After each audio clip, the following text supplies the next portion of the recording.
So imagine spending 10 years helping to build one of the biggest rock bands on the planet. And then imagine your own bandmates using a brand new sound to push you right out the door. And now that's what happened to Ritchie Blackmore in Deep Purple. To him, the shift to soul and funk, it wasn't just a change in music. It felt like his own band who was erasing who he was. So today, I'm going to dig into the toxic power struggle that turned Blackmore into a stranger in his own group. But let's go back to April 1974, the California Jam. There were over 240,000 fans there baking in the heat in California, and they were losing their minds. I mean, that bill had Black Sabbath, Emerson, Lake and Palmer, and Deep Purple was the headliner. I mean, Deep Purple was putting on a performance of pure, raw violence. Ritchie Blackmore, he was dressed head to toe in black and he was swinging his Stratocaster like a weapon. He isn't just playing the song Burn, he's attacking it. And I would tell you, go watch that performance on YouTube. You can find it in plenty of places. It is amazing. And at the end of the performance, he smashes a TV camera with the neck of his guitar, and he blows up his own amplifiers and he leaves the stage on fire. That's no hyperbole. That happened. Real smoke, real flames. Deep Purple was the biggest, loudest, heaviest band in the world. This band might have something to say about it, but at the time, Deep Purple was actually even a little bit bigger than Zeppelin. But behind the scenes, away from the stadium lights, the whole thing with Purple was already rotting from the inside. When singer Ian Gillan and Roger Glover walked away after the album Who Do We Think We Are, and that tour, the classic Mark II lineup of Purple was dead. But in came two hungry young musicians. You had a total unknown blues singer from the Midlands of England, and David Coverdale, and a bass player with a huge voice from the band Trapeze called Glenn Hughes, who I think is the greatest singer in the history of rock and roll. I mean, this isn't your standard band had creative differences story. This is a story about power, ego, and getting shut out. It's the story of a man who built a house and then lost it to his own house guests. The second Coverdale and Hughes joined Deep Purple, everything changed. Now, the old Deep Purple was built on classical scales, fast riffs, and heavy British power, but that era was over. Coverdale brought a deep, gritty, American blues-based sound vocally, but the real spark for the warhead was Glenn Hughes. Now, Hughes didn't just play bass. He had an incredible gospel-style voice and a deep love for Motown, funk, and soul. At first, all that talent between those two guys, it kind of hid the tension in the band. The album Burn was a masterpiece, and because it forced those two opposing styles to crash into each other. You had Blackmore's heavy classical guitar striking like lightning right against the thicker, funkier groove that Hughes and Coverdale brought to the table. But the way they wrote songs was now starting to change. The music wasn't controlled by Ritchie's tight rules anymore. Now everybody had a vote. And the whole thing was getting more rhythmic, funky, and soulful.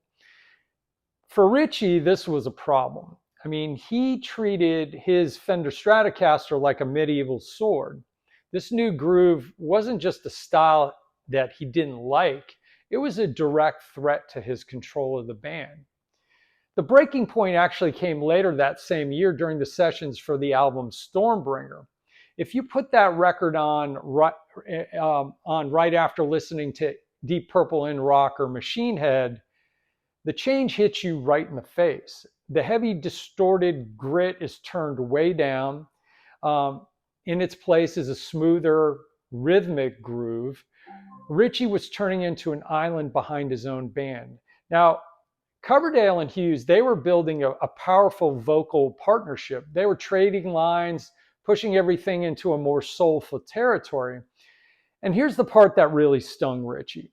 John Lord, who was the keyboardist, and Ian Pace, the drummer, they'd anchored the band with Ritchie from day one. They weren't fighting this change. They actually loved it. They enjoyed the freedom. They got a kick out of playing funkier and more soulful material.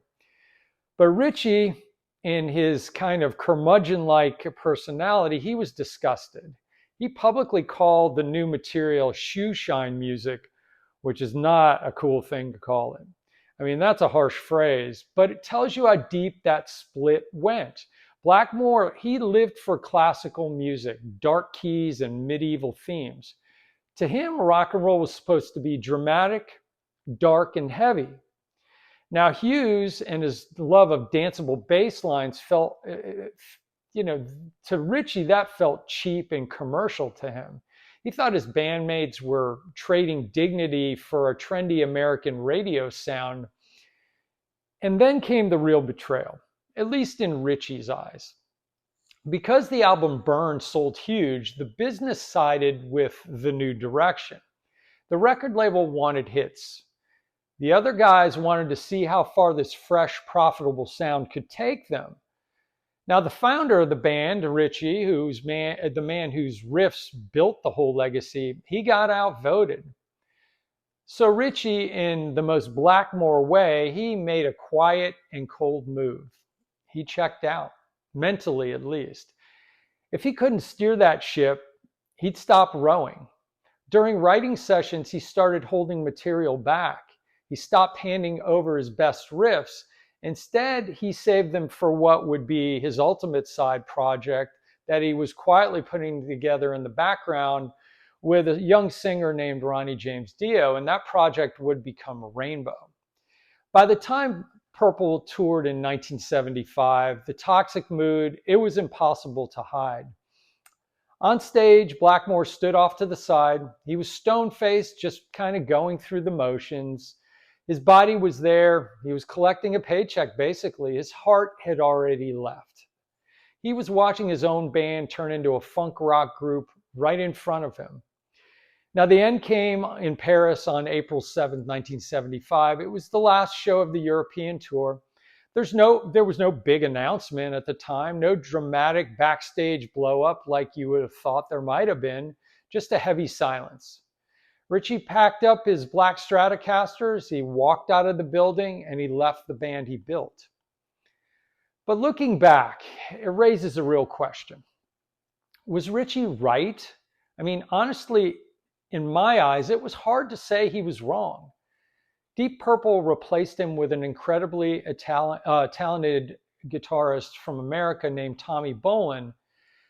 But without Ritchie Blackmore's iron discipline, the band spun out of control fast. Heavy drug problems tore them apart.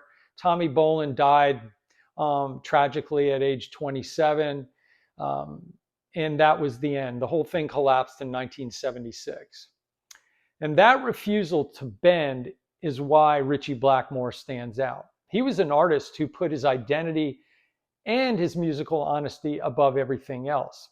Think about this. He walked away from a multi-million-dollar stadium act at its absolute peak because he refused to play music he didn't believe in.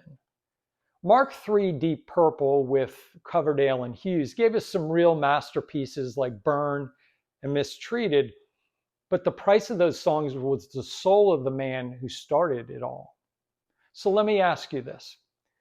What would you have done if you were in Ritchie Blackmore's shoes? Would you have stayed and cashed the big stadium checks and learned to play the funk and maybe kind of tried to bend things your way a little bit more? Or would you have walked away for the sake of your own sanity and your own integrity in music?